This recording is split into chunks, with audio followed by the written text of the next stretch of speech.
آئے ایک نامی گرامی شخص کے پاس، علی کی خلافت نہیں تھی، انہوں نے سوال کیا، سلمان دیکھ رہے تھے دور سے منظر، کسی اور صحابی سے سوال کیا انہوں نے، یہودیوں نے کہا کہ یہ بتائیے کہ اس وقت خلیفۃ المسلمین کون ہے؟ ایک بندے نے اشارہ کیا، وہ جو تخت پہ بیٹھا ہوا مسجد کے ممبر پہ بیٹھا ہوا خلیفۃ المسلمین ہے۔ کہا ہم اسلام لانا چاہتے ہیں لیکن ہمارے کچھ سوالات ہیں۔ کہا بسم اللہ، اس کے پاس چلے جاؤ، اس کو جواب آتے ہیں۔ وہ یہودی افراد چلے اس کے پاس، کہا ہمارا بنیادی سوال یہ ہے کہ اللہ کہاں ہے؟ ٹھیک ہے نا بھائی، پہلا سوال اللہ پر ایمان لانا ہے تو اللہ کہاں ہے؟ ان صاحب نے جواب دیا کہ اللہ آسمانوں میں ہے۔ تو ان یہودیوں نے کہا اس کا مطلب اللہ زمین میں نہیں ہے؟ بھائی اللہ آسمانوں میں ہے تو کیا اللہ زمین میں نہیں ہے؟ تو انہوں نے کہا نہیں، اللہ زمین پر بھی ہے۔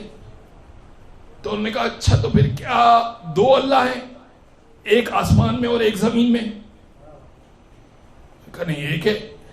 کہا تو پھر آپ آسمان کا بھی کہہ رہے ہیں زمین کا بھی کہہ رہے ہیں؟ کہا نہیں، وہ آسمان سے زمین تک ہے۔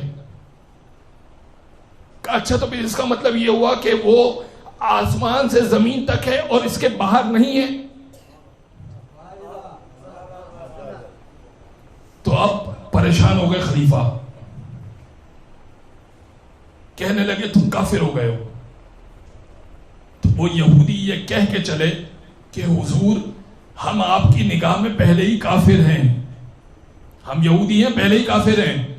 سلمان نے دیکھ لیا، کہا علی سے پوچھو، علی بتائیں گے۔ ایک مرتبہ ان یہودیوں نے سوال کیا کہ یہ بتائیے کہ اللہ کہاں ہے؟ مولا نے بہترین جواب دیا۔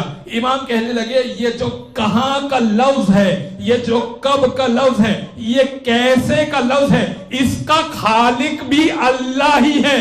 کہاں جو ہے وہ جگہ کو بیان کرتی ہے، کب جو ہے وہ وقت کو بیان کرتا ہے، کیسے جو ہے کیفیت کو بیان کرتی ہے۔ یہ چیزیں مخلوق ہے، وہ خالق ہے۔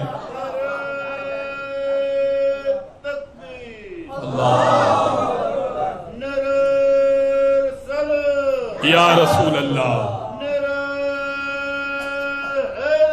یا